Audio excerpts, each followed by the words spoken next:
Hey folks, welcome back to Inside the NAL. I am so excited to be back after our little bit of a break for the off season. Now, if you haven't joined us before, Inside the NAL is a program where we recap the best of the North American League of Competitive Rainbow Six that you hopefully caught live on broadcast. It's okay, I understand if you had to miss it for some odd reason though. My name is Jess Brohard and I could not bring you the show alone. I am joined by three of my favorite analysts in all of esports. First up, when he's out to eat and the server brings him his food and they say, enjoy your meal, he never says, you too, like an idiot. It's Velly. I do. Next up, rumor has it he spent his entire offseason volunteering at soup kitchens. It's Stokes. And finally, he once met Emma Watson on a plane and she said that he was cute. Ooh. It's Blue. How's it going, folks? It's pretty good.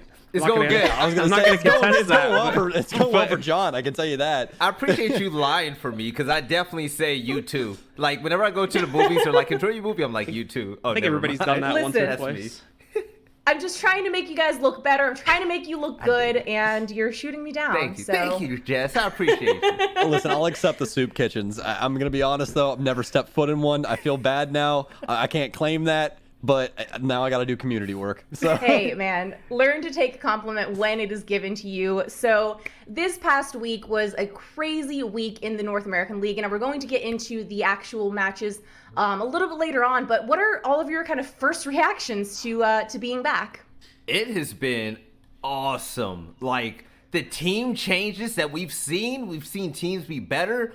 We saw a great game from Tempo Storm. I'm just happy that Rainbow Six Esports is finally back. I didn't know what to do with my life. I don't know about y'all. Yeah, I'm glad the games are back as well. I mean, just looking at the results we got as well, like some really cool upsets over the course. Velly already mentioned the Tempo Storm one, but across the board, we had like really compelling games, I think, across both of our play days so far this week. Yeah, I completely agree with both of you guys. I mean, the matchups for Stage 2 were amazing so far for NA. I'm extremely excited to see what the rest of the regions have to offer. Yeah. But so far, so good, especially here in the U.S. All right, well, like I said, we are going to cover those matches in a little bit more detail later on. But first, let's talk about LATAM. We are now covering the Latin American region of competitive Rainbow Six matches here on this show Inside the NAL. So we prepared a little bit of a stinger video for you guys. So take a look so you know what to expect.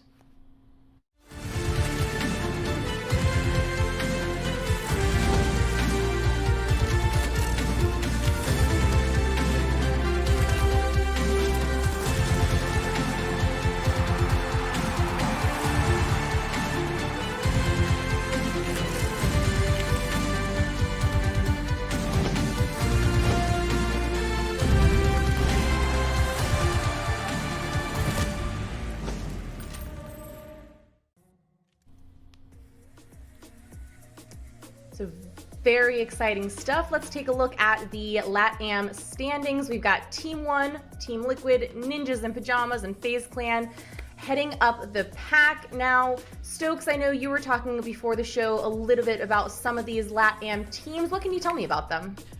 Especially in Stage 1, there was some very impressive feats, especially by Team 1 leading the pack, but then walking into the actual LATAM Major, ended up getting snuffed out by the more veteran squads of FaZe, NiP, and Team Liquid. Overall, the first stage looked really good. Lots of action between these teams. Really looking forward to what they have to offer for the rest of the season here in Stage 2. Yeah, and as you can see here on your screen, we have a schedule of when we can expect to see these matches, 3 of them being played on Thursday, so don't miss them. Let's go ahead and switch gear and talk about Challengers League then. So first up, the U.S. Challengers Division. Now, in Stage 1, we had Rent Free and The Last Dance were kind of leading up the pack. They were the top teams there, but what's going on with these guys? Because I know Rent Free, for instance, had some significant roster changes. Which one of us want to take the lead?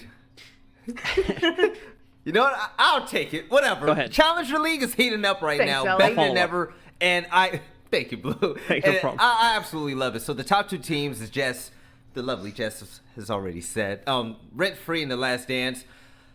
Some of these teams been picked apart already by the upper tier professional levels. So when these team changes were actually happening, you see Rent Free they picked up some new players, and I spoke to Thomas earlier today, and he's so excited about his chance. But let's take a look at the bracket, though. Joe Esports, we all know how disgusting they are. Beast Coast, I love watching them play. But The Last Dance, that's a team I really have my eyes on. I think they're going to be special, and if they are not in a relegation match, either them or rent-free, honestly, I'll be shocked.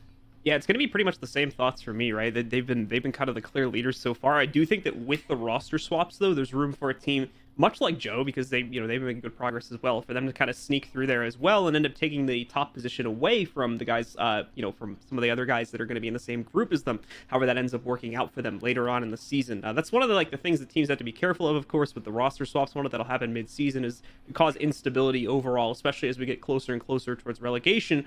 Those teams are going to want as strong of a core as possible. Yeah, and that instability is the thing that I'm most concerned about looking at these rosters with those roster moves. But taking that, we've had this long period of time off. This is the time for all of them to prove what they've done in this off season. Where's the growth? That's what we're going to be looking for inside of these Challenger League teams. At the same time, though, you can't really fault the players that do end up getting moved away from these CL rosters over towards rosters that are in the primary NAL as well, simply because obviously that's a huge opportunity to step up. And unfortunately, that is kind of part of the game when it comes to playing in CLs. If you have a really good prospect, there's a possibility that player gets scooped up by a team that's already in the pro division. It takes a lot, I think, of commitment for a player to be willing to try and stick through the entire season, especially considering that there's only one relegation period per year now for a team to actually make it through. Thank you all so much for those. Sorry to cut you off, but I know we have to keep moving on because we do actually want to get to talking about the Canadian Challengers division as well. So thank you all for talking about those U.S. Challengers teams. Let's move on to Canada. We do have a couple of brackets we're going to show you in a second as well, but Canada Challenger League. So we had Honor and Oblivion were kind of the two, in my mind, standout teams, the two that were really on top for stage one. So what are we expecting as we move into stage two? For stage two, it's going to be, I think, a lot of the same when it comes to Canadian CL here. This is very much a developing region in a lot of respects and a developing league in and of itself. So we are very much going to see these teams continuing to flush themselves out over the period of these next few months and look to continue to step up to, once relegation periods do come around, look to step themselves up into the actual Canadian League a little bit later on too. This is our newest addition to the ecosystem now that we've changed over to the new system this year. So this is the one that's still looking to develop itself the most. All right. Any other thoughts on that before we move on? It just feels like more of the same here for Canada. I think that it is still, Oblivion and Honor at the top of the heap, just trying to battle for their spot inside of the Canadian Pro Division. And we'll see how that works out, because the Canadian Pro Division does have some people kind of lagging behind right now. But again, it is that off time, so anything is possible. All right. Well, thank you so much for those. Now, if you want to catch the Challenger League matches, the U.S. Challenger League matches will be Saturday, and the Canadian Challenger League matches will be Sunday. So let's move right along and talk about the Canada division.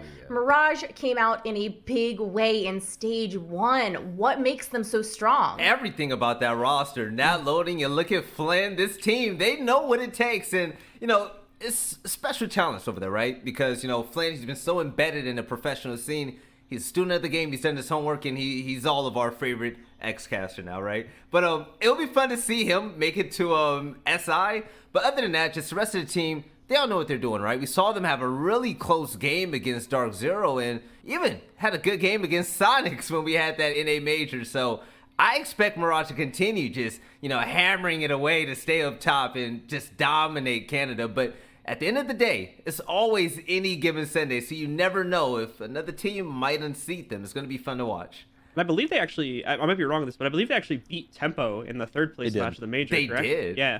Mm-hmm. Yeah. There's I don't know if that one had a VOD for it. I haven't been able to go back and check that one out yet. So there's there's obviously a few unknowns with regards to what actually happened in that match itself. But still, that's a pretty impressive feat, already showing that in the cross league matchup, so to speak, we can see one of the Canadian teams coming out on top.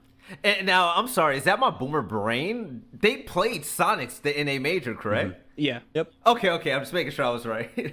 They played all the teams. Gotcha. Well, let's actually go ahead and pull up the bracket so we can see some of these other Canadian division teams as well. Because, Mirage, we've been talking a lot about them, but there is so much other talent in Canada that we haven't seen, just quite as much yet from. So here we have the Group A bracket. Guys, anything that we want to really address here? I think that the main thing you want to pay attention to, at least off of these first 2 games anyway, is probably the Nordic and Altior games. Because obviously Mirage has asserted themselves as top 1 for the time being, at least when it comes to the Canadian division. But Nordic and Altior seem to be that team that's just on the edge of trying to take that number 1 spot away from them. And these 2 teams specifically look a lot more evenly matched. Livid's still got a bit of work to do, so they're looking to come up as well here. But that's a very important match, I think, that will determine a lot of how the rest of this stage of the Canadian division plays out. Yeah, I think for the continuation of Canada, everything runs through Mirage. Mirage, it looks very, very strong. I mean, even right now, Mirage is number 6 inside of North America as a whole. 4 teams. Very, very impressive stuff, and I think you really got to chalk it up just to the team play that they've been able to accomplish. I talk to Flynn quite often about this squad and just his thoughts on the team in general. And he's been very happy with a lot of things. Obviously, Flynn on that support role. He said that they brought in 2 very young gunners in the likes of Silent and Quartz. And, you know, being young and spry, they're very good at their jobs at fragging powers there, but they're just slowly working them to lean more towards that team play. And it's worked so well for them so far. I don't see any of these Canadian teams getting around them for a while. So I'm going to say probably inside of stage 2, Mirage is going to take it once again, and we are going to be seeing them compete for those SI points that everybody's looking for. That was bold, but it's right for Mirage. They're top dogs right now in Canada. Well, thank you so much for your analysis, guys. So if you want to catch the Canadian division matches, we're going to have Nordic versus Altiora this Friday, September 18th, and then Mirage versus Livid next Friday, September 25th. Which brings us to the US division. Ooh, yeah. Giving it a little dream clap. I know this is always seemingly, it's the freshest in our minds. It's the segment that you 3 seem the most eager to talk about. So I guess let's just kind of go chronologically. Let's start with Monday, where we saw Dark Zero finish off the Sonics in a 2-0 fashion. And then we saw Tempo Storm take down Oxygen in a 2-1 fashion. And this, let's talk about Dark Zero versus Sonics. What stood out to you guys in that match? Can I Blue, go ahead. Yeah, let me cut it and provide so a secondary everyone. question for you guys here as well. Okay. Do we think the victory that Dark Zero gained over the Sonics was more so the good things that were happening from Dark Zero, or was it more the bad things that were happening from the Sonics? Yeah, it was the bad things happening from going. Sonics. 100%. 100%. Sonics were not playing like Sonics at all.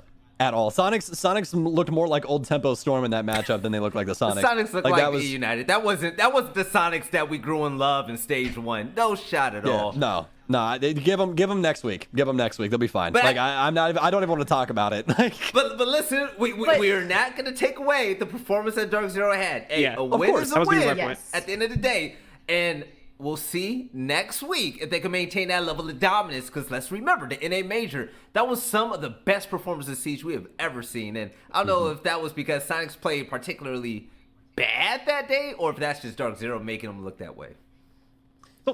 That's interesting. I mean, because honestly, from my perspective, it seems like it seems like a different Dark Zero than we saw in stage 1. That's just kind of my initial analysis, but I'm very fascinated to hear that you guys are not quite maybe as convinced yet, that you think it's still going to take a little more time before we can make a call on that. I don't think it's that. Go ahead, Stokes. I don't think it's that. I hate to walk over here for a second, John, You're but listen, Dark Zero is done concerning themselves with what others think about their playstyle. They are doing what works for them, and that's exactly what everyone needs to respect about them. They don't give a damn about what you're going to do. They're going to do their game, and they're going to play it better than you, and they're going to win. That's what I like so much about this team right now. They had all those problems with the offense. They completely stripped the entire book down to bare bones, rebuilt the entire thing, and now they're playing blitz on offense, and Mitz is having a damn good time. He's having so much fun, and they are winning. Yeah. That's what everyone needs to look at and, try and replicate from this Dark Zero squad. They are doing what they want, and it's working. You know what it definitely is, though? You got to show love to Eclipse. Eclipse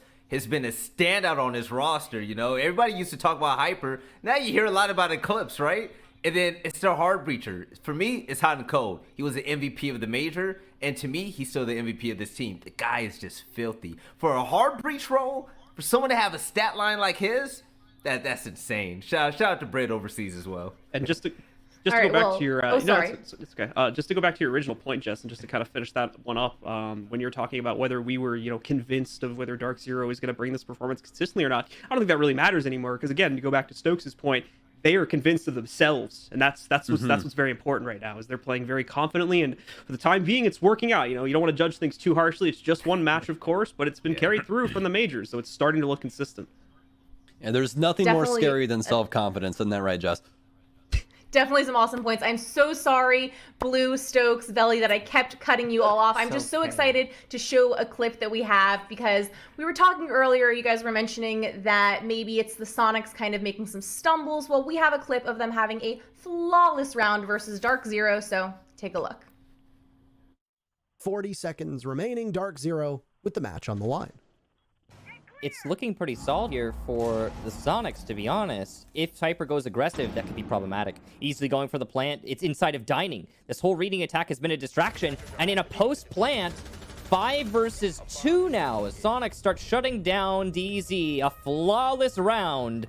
And, oh boy, that's the best round we've seen from the Sonics so far. They seem to age better.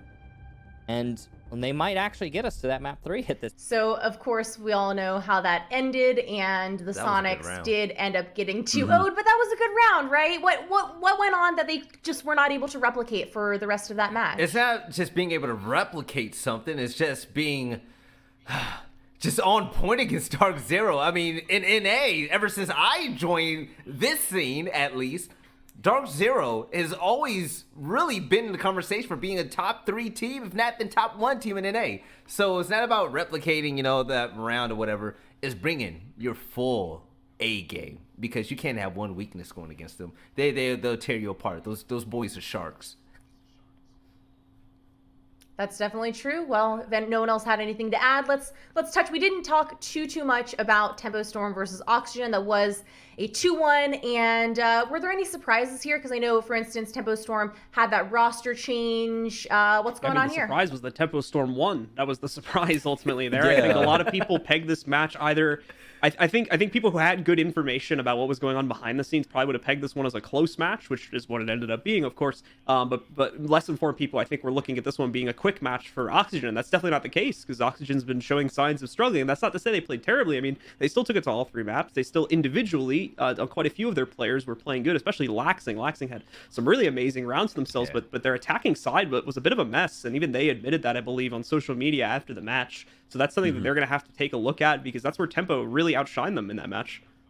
Yeah, I think Oxygen is falling victim to individualism on their offense, where the team play really isn't there, and they're not able to play off of each other's, playmaking inside of the round, which Tempo looked very, very strong inside of that team play department specifically. There was a lot of people talking about that on social media, as well as us on broadcast, John, that we had noticed that Tempo Storm looked like a completely different team, especially with Jarvis and Rams coming in to help them out with that. So I don't think Oxygen was exactly ready for Tempo Storm to be so strong, and it just took them by surprise.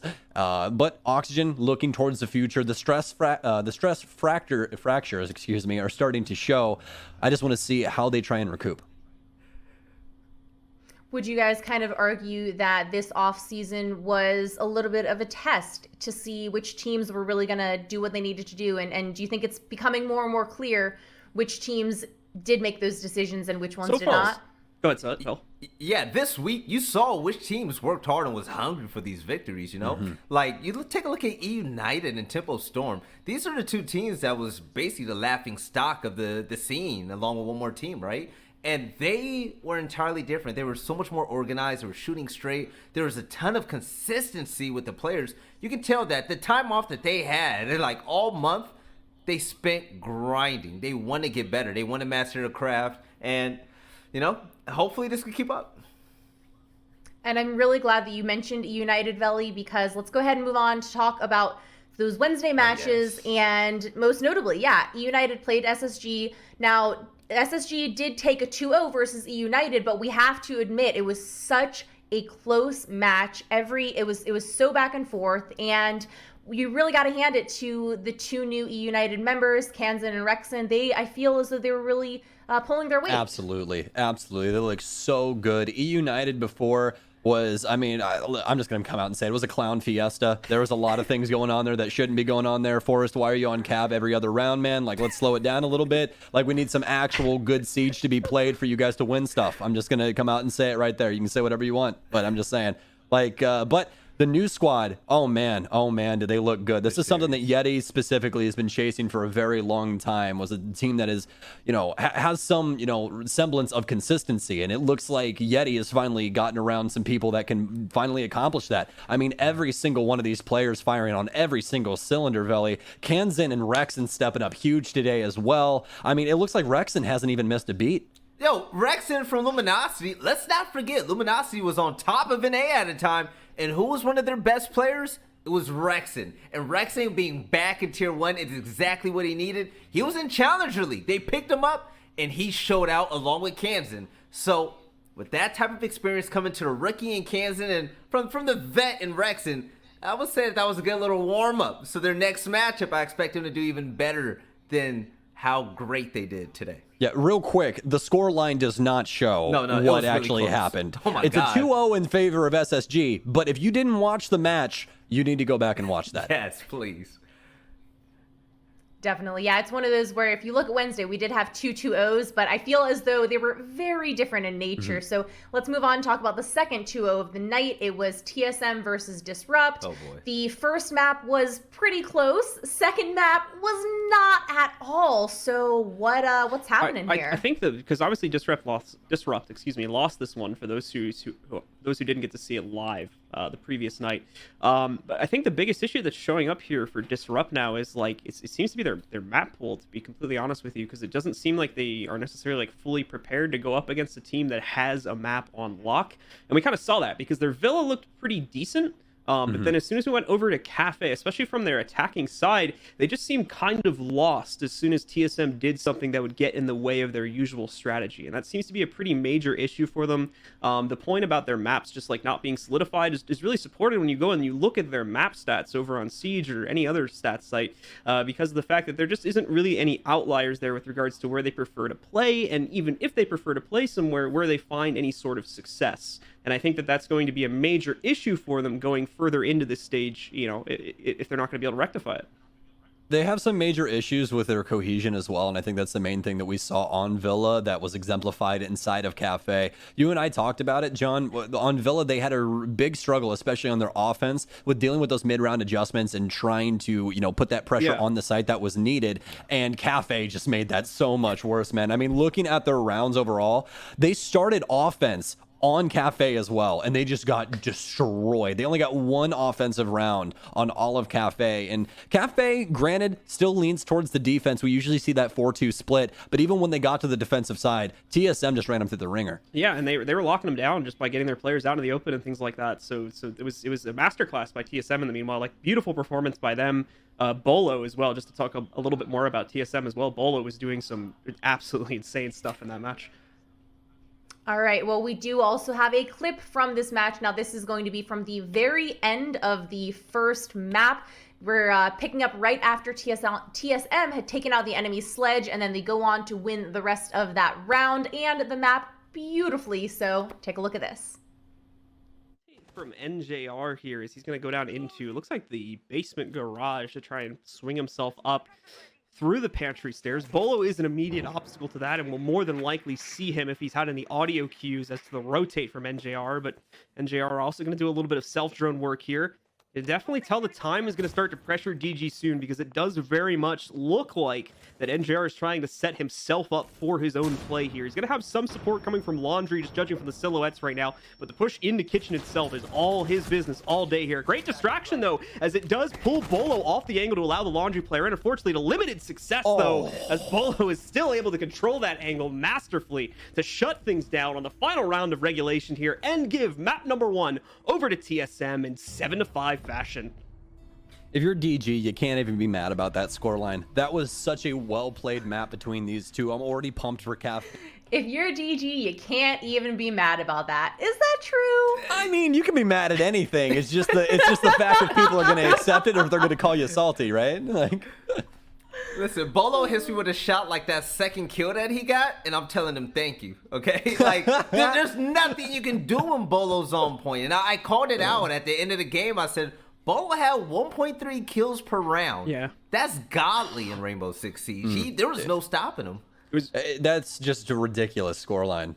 he was really playing into his own throughout the course of that series, and I think this has been the case for him ever since we saw his performance of the major. It was another step up for him, and I think that we're going to continue to see that evolve hopefully over the course of stage 2. Another player as well that we didn't even mention yet as either was Merc, who had a really good game tonight after, there's been a little bit of question with regards to his individual performance back in stage 1. So he did a really good job tonight. Even saw some of those spawn peaks for him. We got a classic good night in the chat. So it was a good night for Merc too. Yeah, it was a good night, wasn't it? Yeah, that's Sorry. As always, I'm just always trying to cut you guys off because it's my job to keep the show moving. So I'm going to go ahead and do that. I think it's time for us to take a look at the brackets. We're going to pull up the Group A bracket first. We're going to see kind of where we've come from, where we're going, and all that good stuff. So as we can see here, next up, we're going to have Dark Zero versus SSG. I am very eager to see what Dark Zero is going to do here. Guys, what do you think? I'm super, super excited for Dark Zero versus SSG, but I will say I'm just a touch more stoked for Sonics versus E United. Just a little bit. Just a little. Not a lot. Just a little bit. Dark Zero versus SSG is still going to be a battle of the Titans. This is going to be another test for Dark Zero to overcome, do it in the regular season. Let's see if SSG has any game plan to try and switch things up against Dark Zero and make their life a little bit more difficult, because as of right now, Dark Zero looks like they could battle anything in the entire world and they would win. So I think that this is going to be a true test for them to continue on this dominating path. I'm going to be honest, United against Sonics is going to be really funny because of the fact that, okay, I called it at the beginning of the year, and even the players on the Sonics believe it themselves that they are a top team, more specifically a top 4 team. If United gets the best of them, then that just shows how competitive NA is. And, it's going to be a good one.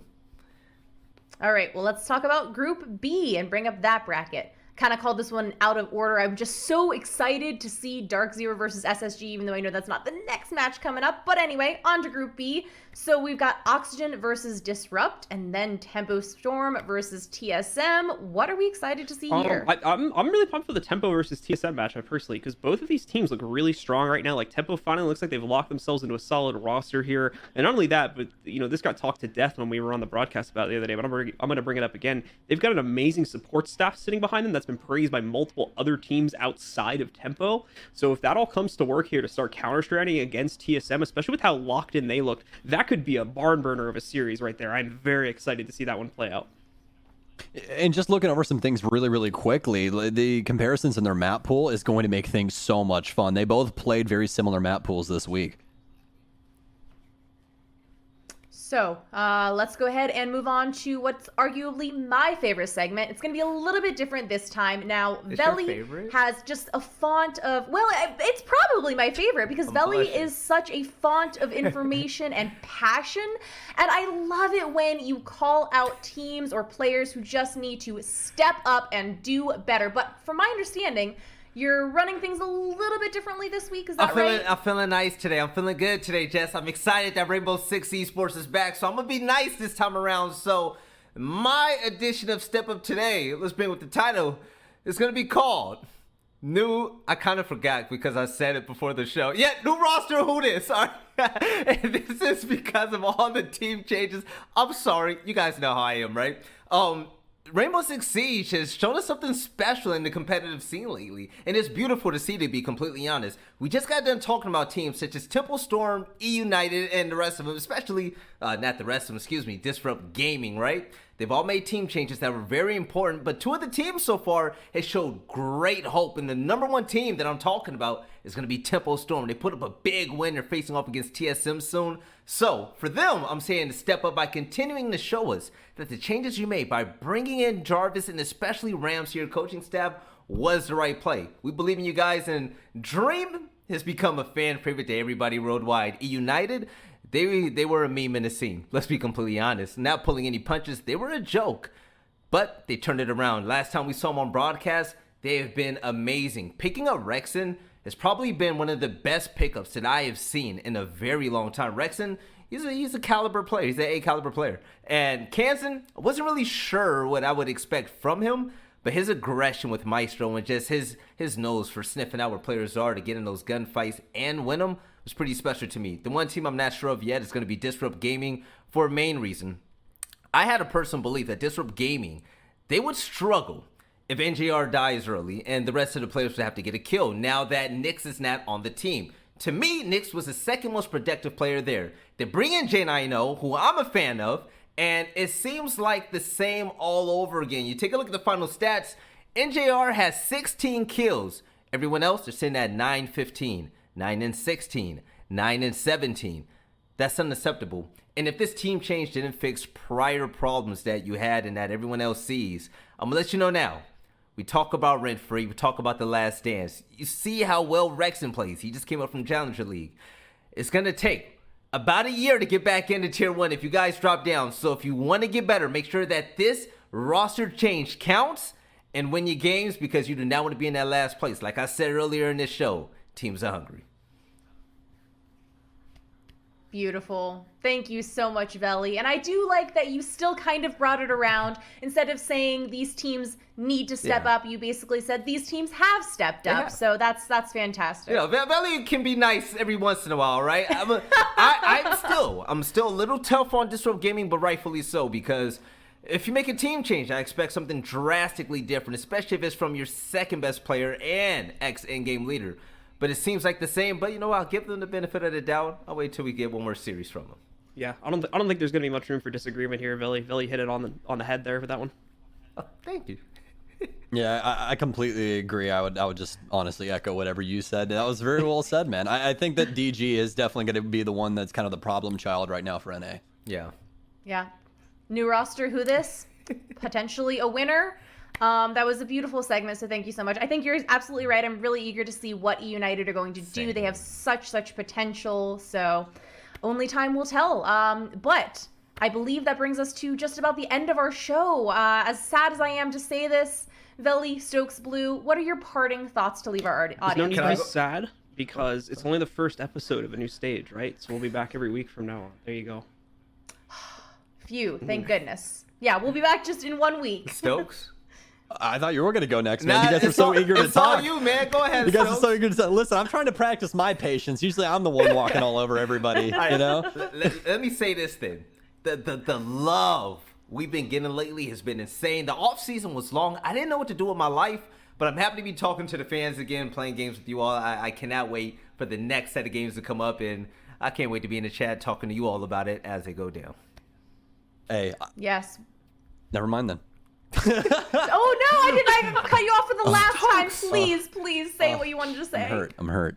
Anyways, what I was going to say is I'm happy to be back here with you guys. Super excited for this upcoming stage. Everyone's been killing it so far. Talent, games, everything. Everyone's been killing it. Stage 2 is looking up, folks. You guys better be tuning in every Monday and Wednesday. Definitely. All right. Well, thank you so much for watching this episode of Inside the NAL. Be sure to catch us on social at Rainbow6. I'm sorry, at our NA. Bye.